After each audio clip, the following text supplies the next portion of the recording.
আমার কথা শোনার জন্য আবারও আপনাদের ধন্যবাদ। দুবাইতে কি ট্যুরিস্ট ভিসা দিচ্ছে? না রে ভাই, ট্যুরিস্ট ভিসা দিচ্ছে না। এখন পুরো মৌসুম দুবাইতে যাওয়ার, ট্যুরিস্ট ভিসার, ঘুরতে যাওয়ার। এই মৌসুমে সারা পৃথিবী থেকে দুবাইতে আসে মানুষ ঘুরতে। দুবাই একটা আহ, মানে কি বলে ব্যবসা বাণিজ্য শহর, ঘোরা দেখার শহর। দুবাই শহরটা এত সুন্দর করে তৈরি করছেন দুবাই সরকার যে সারা পৃথিবীর থেকে মানুষ আসতেছে এই আকর্ষণীয় স্থাপনাগুলো দেখতে, আকর্ষণীয় যেই মনোরম দৃশ্যগুলো আছে সেগুলো দেখতে আসতেছে দুবাই। আমরা আমরা বাংলাদেশিরা দুবাইতে যেতে পারছি না কেন? আমাদের ট্যুরিস্ট ভিসা দিচ্ছে না। এক, আমাদের আহ, কোনো ফ্যামিলি ভিসা দিচ্ছে না, আমাদের ওয়ার্ক ভিসা দিচ্ছে না, আমাদের স্টুডেন্ট ভিসা দিচ্ছে না, কোনো ভিসাই দিচ্ছে না। সারা পৃথিবীকে দিচ্ছে, বাংলাদেশিকে দিচ্ছে না কেন ভাই? কি দোষ করেছে বাংলাদেশিরা? হ্যাঁ, এইটাই হচ্ছে মূল প্রশ্ন। সারা বিশ্বব্যাপী দুবাই সরকার ভিসা দেবে, বাংলাদেশের দেবে না। যত দোষ এই বাংলাদেশের। কেন ভাই, বাংলাদেশের দোষটা কিসে? আমি একটু বিভিন্ন সংবাদপত্র, তারপরে বিভিন্ন সোশ্যাল মিডিয়া সব কিছু খুঁজে একটা কারণ খুঁজে পেয়েছি যে কেন আমাদের দেশে ভিসা দেয় না, দিচ্ছে না দুবাই সরকার। এর মূল কারণ হচ্ছে, দর্শক বন্ধুরা, আমার সাথে যদি আপনারা একমত হন অবশ্যই কমেন্টসে জানাবেন। ঠিক আছে, আমারটা ভুল হতেও পারে, কিন্তু এইটা আমি সব কিছু অবজার্ভ করে এই ব্যাপারটা আমি বুঝতে পারছি। ভুল হইতেও পারে ভাই, আমি তো মানুষ। তবে আপনারা আমাকে সংশোধন করে দিবেন অবশ্যই কমেন্টসের মাধ্যমে। সেটা হচ্ছে, আমাদের বাংলাদেশে যারা ট্যুরিস্ট ভিসায় যায় ম্যাক্সিমাম মানুষ তারা ওখানে যে অবৈধ হয়ে গেছে, এটা নাকি বড় একটা অংশ ওখানে অবৈধ হয়ে গেছে। স্টুডেন্ট ভিসায় যারা গেছে তারা ওখানে পড়ালেখা বাদ দিয়ে তারা ওখানে কাজকর্ম করতেছে এবং তাদের এই তারা ওখানে যে অবৈধ হয়ে গেছে একটা টাইম।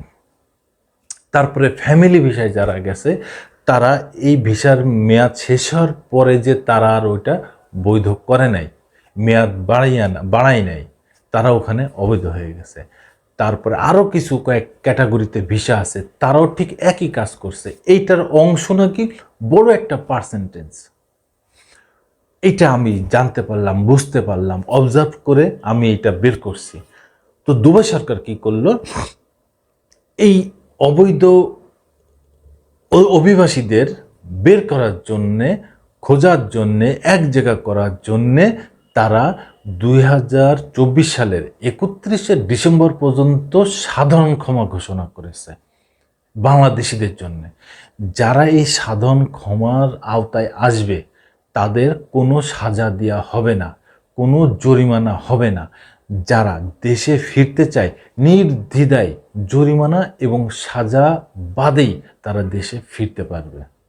এই সাধারণ ক্ষমা ঘোষণা করেছে দুবাই সরকার।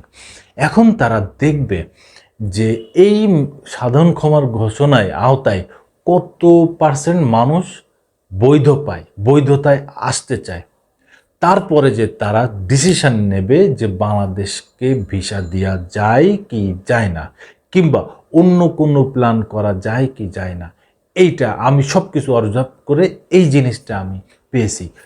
তো এইটা শিওর যে 31শে ডিসেম্বর পর্যন্ত বাংলাদেশকে কোনো ভিসা দিবে না দুবাই সরকার। এরপরে তারা এই জিনিসটা গোছানোর পরে তারপরে তারা বিবেচনা করবে। এটা হচ্ছে আমার ধারণা। হয়তো 2025 সালের জানুয়ারি থেকেই হয়তো নতুন করে ভিসা দেওয়া শুরু হবে। তবে এই যে বড় একটা অংশ ট্যুরিস্ট ভিসায় ওখানে যে অবৈধ হয়ে যাচ্ছে, অভিবাসী হয়ে যাচ্ছে, এইটার কারণে বাংলাদেশে এখন ভিসা দিচ্ছে না। কারণ বড় একটা অংশ, বড় একটা পার্সেন্টেজ ওখানে যে অবৈধ হয়ে গেছে ট্যুরিস্ট ভিসায় যে। তো আপনাদের যারা প্রবাসী ভাইরা দুবাইতে যে অবৈধ হয়ে আছেন সেই ভাইদের অনুরোধ করব, অবশ্যই আপনারা 31শে ডিসেম্বরের ভিতরে আপনারা অবশ্যই বৈধতা নিয়ে নেবেন। ওখানে যে বাংলাদেশ কনসুলেট অফিস আছে, দুবাই অফিস আছে, পররাষ্ট্র মন্ত্রণালয় আছে, আরও যেসব অফিস আছে যেখানে এই ভিসার কাজ করা হয়, আপনারা ঠিক সেখানে যে 31শে ডিসেম্বরের ভিতরে আপনারা বৈধতা নিয়ে নেন।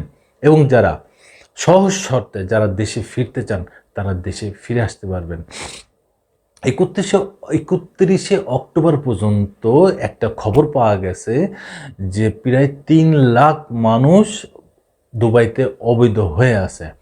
এর ভিতরে মাত্র 5% মানুষ আসছে দেশে ফিরে যেতে, তো তারা দেশে ফিরে আসছে। আর 17% মানুষ, অনলি 17 থেকে 20% মানুষ বৈধতার জন্য আসছে। এর সঠিক তথ্য আমার কাছে নাই, এটা আমি একটা নিউজ পত্রিকা থেকে জানছি। সঠিক যদি কেউ জেনে থাকেন অবশ্যই আমাকে কমেন্টসে জানাবেন। তো যারা দুবাইতে ওই প্রত্যন্ত অঞ্চলে যারা কাজ করেন, অনেকের কাছে মোবাইল নেই, আবার অনেকের কাছে মোবাইল আছে, ইন্টারনেট নেই, সেই সব ভাইদের, আমার ভিডিও যারা দেখতেছেন সেই সব ভাইদের অবশ্যই আপনারা একটু খবর দিয়ে দেবেন। কেননা তারা তো ওই প্রত্যন্ত অঞ্চলে কাজ করে, খুব কষ্টের জীবন তাদের। তারা জানতে পারছে না যে 31শে ডিসেম্বর পর্যন্ত দুবাই সরকার সাধন ক্ষমা ঘোষণা করেছে। তো তারা জানতে পারলে 31শে ডিসেম্বরের ভিতরে অবশ্যই তারা বৈধতা নিয়ে নেবে, এবং যারা দেশে আসতে চায় সহজ শর্তে তারা দেশেও চলে আসতে পারবে। তো আমাদের প্রবাসী বাংলাদেশি ভাইদের কাছে অনুরোধ, সেই মানুষদের আপনারা খবরগুলো পৌঁছে দেবেন, এবং আপনারা যারা অবৈধ আছেন অতি সত্বর বৈধতা নিয়ে নেন। না হলে দুবাই সরকার ঘোষণা করেছে এরপরে নাকি ক্র্যাশ প্রোগ্রাম চালু করবে। তো ক্র্যাশ প্রোগ্রামে কি থাকবে?